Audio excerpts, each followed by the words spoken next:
अस्सलाम वालेकुम students. Karachi board YouTube channel की जानिब से सेकेंड ईयर की फ़िज़िक्स हम स्टडी कर रहे थे। तो चैप्टर नंबर 11 हमने देखा था, तो उसमें आज नया टॉपिक हम स्टडी करेंगे थर्मोमेट्रिक प्रॉपर्टीज़।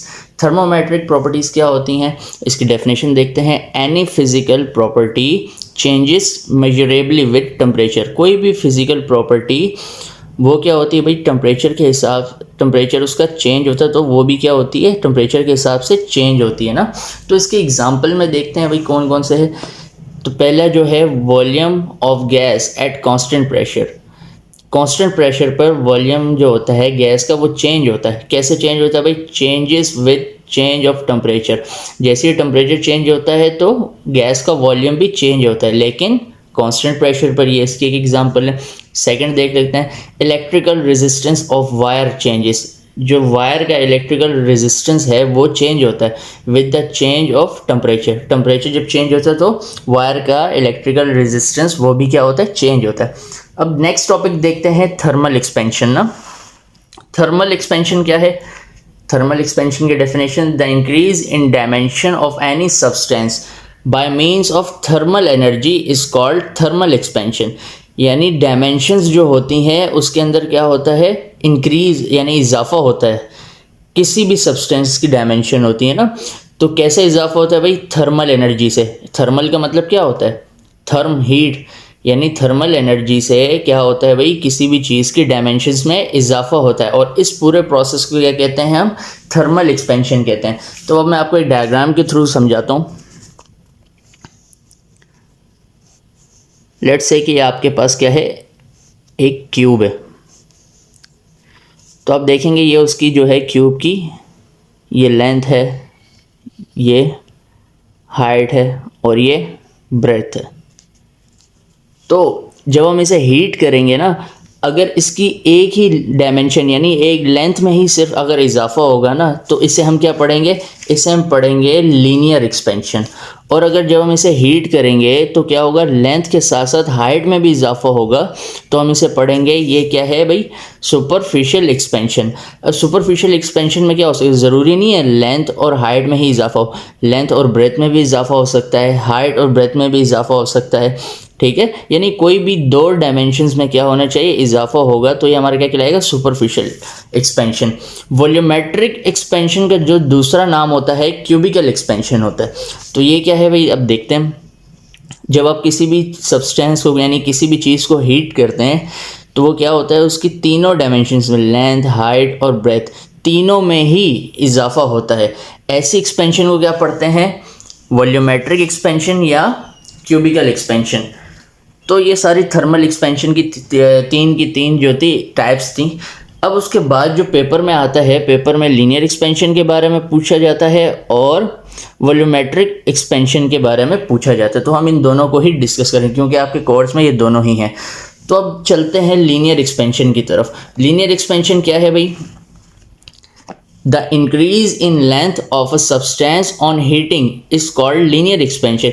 यानी कोई भी सब्सटेंस है जब हम उसे हीट करते हैं तो क्या होता है, उसके सिर्फ लेंथ में इजाफा होता है, यानी एक ही डायमेंशन में जो है लेंथ उसमें ही इजाफा हो रहा होता है। ऐसी एक्सपेंशन को क्या कहते हैं, हम लीनियर एक्सपेंशन कहते हैं।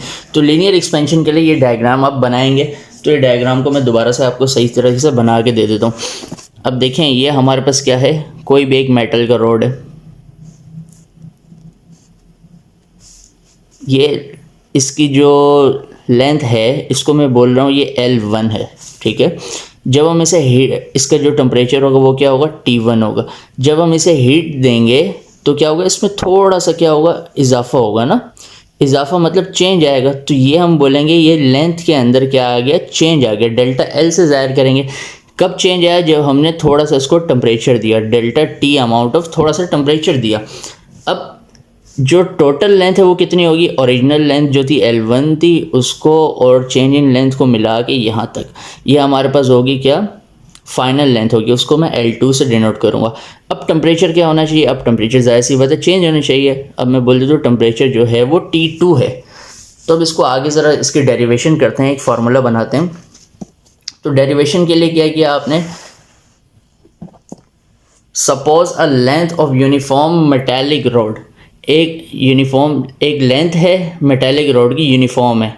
यूनिफॉर्म का मतलब जो है कि भाई ये रॉड जो है ना इस तरीके से यहाँ से भी है और यहाँ से भी, यूनिफॉर्म मतलब एक जैसा है।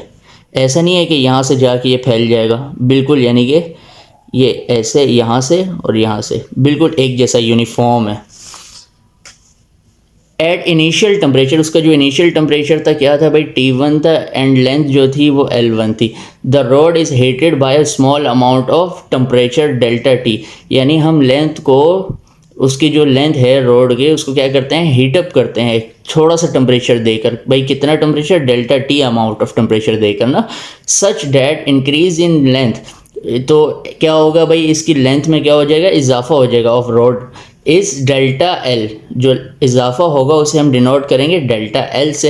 And final length and temperature is L2 and T2, जो फाइनल लेंथ और टेम्परेचर होगा L2 और T2 होगा रिस्पेक्टिवली, यानी तरतीब से। अब आप देखें ज़रा यहाँ पे मैथमेटिकली, जितना ज़्यादा आपकी ओरिजिनल लेंथ होगी उतना ज़्यादा क्या आएगा, चेंज आएगा। ये डायरेक्टली प्रोपोर्शनल का निशान है। तो इसका मतलब क्या है भाई, delta L directly proportional to L1, यानी ओरिजिनल लेंथ जितनी ज़्यादा होगी चेंज भी उतना ज़्यादा आएगा। डायरेक्टली प्रोपोर्शनल का ये मतलब होता है। इसको इक्वेशन 1 का नाम दिया। फिर उसके बाद जितना ज़्यादा हम यानी कि टेम्परेचर को चेंज करेंगे ना, उतना ही क्या होगा, लेंथ के अंदर चेंजिंग आएगी। तो ये भी क्या है, डायरेक्टली प्रोपोर्शनल हो जाएगा। Delta L is directly proportional to delta T, इसको इक्वेशन 2 का नाम देंगे। अब इसको कंपेयर करने का तरीका, दोनों इक्वेशंस को जब भी कंपेयर करना होगा तो ध्यान से देखिएगा। अब आपने देखा इस साइड पे दोनों चीज़ें क्या हैं, डेल्टा L सेम है, आपने एक दफ़ा लिखा। प्रोपोर्शनैलिटी का जो साइन है वो भी सेम है, तो आपने एक दफ़ा लिख लिया। अब ये वैल्यू क्या है, ऊपर वाली नीचे वाली, ये डिफरेंट है, तो आपने क्या किया, L1 को पहले लिख लिया, फिर डेल्टा T को लिख लिया। आपको मैंने बताया था कि भाई जब भी प्रोपोर्शनैलिटी का जो निशान होता है उसे हटाते हैं तो क्या करते हैं, इक्वल और कांस्टेंट लगा देते हैं, बाकी सारी चीज़ें सेम वैसे ही आ गई, L1 डेल्टा T। अब यहाँ पे कांस्टेंट जो है वो क्या आएगा, कांस्टेंट यहाँ पे आएगा अल्फ़ा। याद रहे ये प्रोपोर्शनैलिटी का साइन है और ये कांस्टेंट जो है ये अल्फ़ा है। तो फार्मूला आपके पास क्या बन गया भाई, चेंज इन लेंथ का, delta L equal alpha L1 delta T। अब ये आपके पास फार्मूला बन गया। लेकिन यहाँ पे ये जो है ये अल्फ़ा क्या है, तो हम बोल देंगे भाई ये जो अल्फ़ा है इसे पढ़ते हैं कोफिशिएंट ऑफ लीनियर एक्सपेंशन। क्या पढ़ते हैं अल्फ़ा को, कोफिशिएंट ऑफ लीनियर एक्सपेंशन। अब यहीं से आपने देखना है कि भाई हमारे पास क्या है, L1 डेल्टा T, ये इसके साथ अल्फ़ा के साथ मल्टीप्लाई हो रहा है, उधर जाके क्या हो जाएगा, डिवाइड हो जाएगा। यहाँ पे क्या रह जाएगा, अल्फ़ा रह जाएगा। तो ये हमने कर दिया। अब इसको सेट करके लिखा तो alpha equal delta L upon L1 delta T, ये फार्मूला बन गया। अगर न्यूमेरिकल में आपसे कहा जाए भी आपने क्या करना है, कोफिशिएंट ऑफ लीनियर एक्सपेंशन मालूम करना है, तो आप क्या करेंगे, ये फार्मूला लगा के मालूम कर सकते हैं। अब इसकी यूनिट की बात करें तो देखा जाए ये लेंथ है, ऊपर लेंथ को हमेशा किस में नापते, मीटर में नापते। नीचे क्या है, लेंथ है, इसको भी मीटर में ही नापते। टेम्परेचर को सेंटीग्रेड में भी नापते। अब ऊपर और नीचे m से कैंसिल हो गया तो क्या आ गया, ऊपर 1 आ जाएगा, नीचे आ जाएगा सेंटीग्रेड, डिग्री सेंटीग्रेड। मैथ का रूल है, नीचे से ऊपर जब भी कोई चीज़ जाएगी उसकी वैल्यू के जो पावर में वैल्यू होगी क्या हो जाएगी, माइनस में हो जाएगी।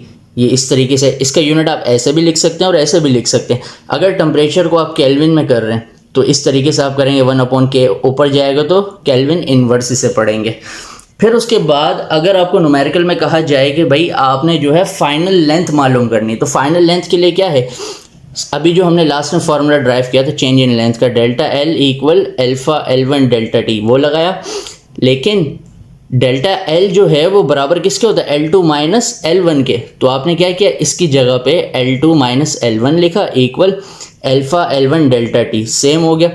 अब ये जो है L1 माइनस का है, इक्वल के उस साइड पर जाके ये प्लस का हो जाएगा। तो कैसे लिखेंगे, L2 equal L1 plus alpha L1 delta T। इस तरीके से आपने राइट करा। फिर उसके बाद नेक्स्ट चलते हैं। इन दोनों साइड्स में जो है आपके पास क्या चीज़ कॉमन आ रही है, यहाँ पे भी L1 है और यहाँ पे भी L1 है, दोनों साइड्स पे आपके पास L1 कॉमन आ रहा है। तो आपने क्या किया, जब यहाँ से L1 को कॉमन निकाला तो आपके पास 1 बच गया, प्लस L1 को यहाँ से कॉमन निकालो तो क्या बचा, अल्फ़ा डेल्टा T। तो ये आपका फाइनल लेंथ का फॉर्मूला बन गया। तो इसकी 2 से 3 दफ़ा इसको लिख के इसकी प्रैक्टिस करिएगा ताकि आपको और अच्छे से समझ में आ जाए। पेपर के लिहाज से बहुत इंपॉर्टेंट है, ये शॉर्ट में भी आ सकता है, लॉन्ग में भी आ सकता है। तो आई होप आपको समझ में आया होगा। वीडियो को लाइक करिए, शेयर करें और हमारे चैनल को सब्सक्राइब करें।